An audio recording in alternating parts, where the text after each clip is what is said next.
So then how do... I mean, you've taken the satirical approach, but how do normal people who are just going about their everyday lives and they're told, yes, everyone has an innate gender identity, whether you think you do or not, how do you push back against that when it is such a linguistic minefield?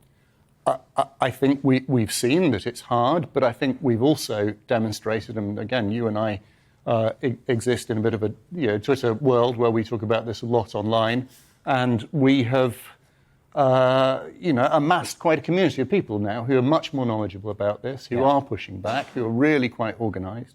And I think it's significant, I think, that Stonewall has come out with this really extraordinary tweet today. I was in the car, so I've had 2 hours actually offline, which is quite good for me. It's very healthy. So I haven't checked to see what kind of reactions there have been. But before I got in the car, it was really striking that Stonewall's mates don't seem to have been coming on side. No, well, this is the tweet we can see here, and it's incredible because they're claiming that children as young as 2 recognise their trans identity.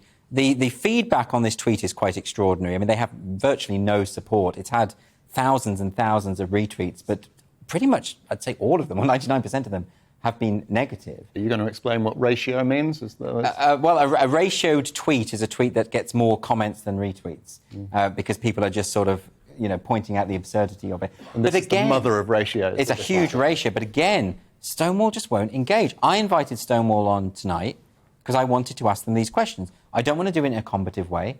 I don't want to accuse them of anything. I want to ask them to explain their thought process behind this. I want to ask them about the research that they claim to have seen. I want to have the conversation. And they replied, giving me answers which I didn't ask the questions to. They replied, saying, but it's important that young children, gay children, gender non-conforming children are looked after and told that they should be who they are. But that's what I think. So obviously there's some sort of disconnect here.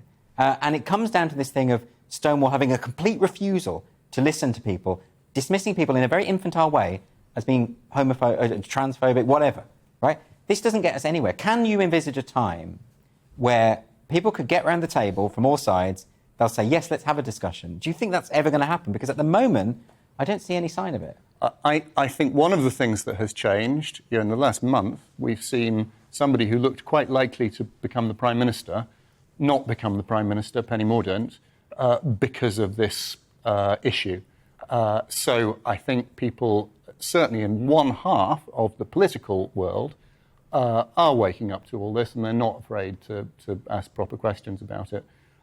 So I think by talking about it more, by demystifying it and saying it is okay, if you think this is bonkers, so do most people, do say so, I think that does make a difference. But it's true that one of the difficulties is that Stonewall tells its core constituency, which is young trans people, that everybody wants to kill them, to exterminate them. They use these words. They use the phrase erase and eradicate. And genocide. I mean, not Stonewall perhaps necessarily, but the Stonewall's...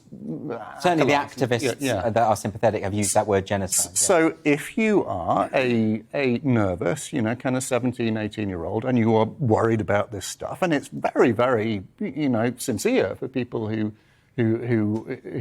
think that this may apply to them, then you think that people are out to kill you, and you think that you are in the the most at-risk demographic in the world, when actually the reverse is true.